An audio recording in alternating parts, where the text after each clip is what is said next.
Islam says that a man is allowed to hit his wife. I was listening to this discussion about Quran 434, and what stood out to me is how the explanation keeps shifting depending on how we try to understand it today. What do you say to that? So the simple answer is there's a principle in Islamic law that you are not allowed to harm an individual. It causes harm to the woman, causes harm to the marriage, and then more broadly, it causes harm to society. The 3 steps to take when there's a marital dispute. So the first is to try to have a conversation. The second is to separate, and then the third uses this word daraba, which scholars have translated as strike or hit. And this is where the difficulty of interpretation comes from. So the most important thing is the law is best interpreted through the life of the Prophet ﷺ. And there's absolutely no historical record of him ever hitting any one of his wives. The second thing is, even in that time period, it was a time in which we know from the Quran that oftentimes girls would be buried when they were born. So many scholars actually took it as a restriction, right? That in that time period, men were hitting their wives, and this came to actually limit that. Then you have the later legal discussion, and the later legal discussion then tries to put more limitations on it. And it discusses, if the man does hit his wife, then is the woman allowed to go to court and file a case? In many instances, legal schools say yes, she can file a case.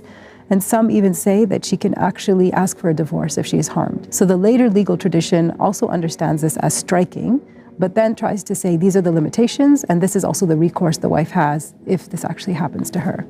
And then the last interpretation that has been forwarded is daraba as a word has many, many meanings. So it can mean to hit somebody, but some female scholars have also indicated that it can also be used for marital relations itself. So what the verse is actually saying is, have a conversation, separate, and then reunite. And this becomes another modern interpretation. First, it said that Islam doesn't allow harm. Then it said the Prophet never did it. Then that the verse was actually limiting what people used to do. And then that the legal tradition allowed it, but with restrictions. All of these explanations try to show that the verse is ultimately merciful, but that raises a deeper question for me. If the Quran is from an all-knowing and perfectly merciful God, why reveal a verse that needs so many layers of interpretation just to prevent it from being used in harmful ways? An all-knowing God would know exactly how people in later generations might read the text.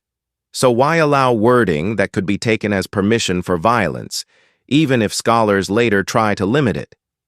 This isn't just about one verse. It's about how divine guidance is supposed to work. Shouldn't a message meant for all times be clear enough that it can't easily be used to justify harm? That's the question I keep coming back to.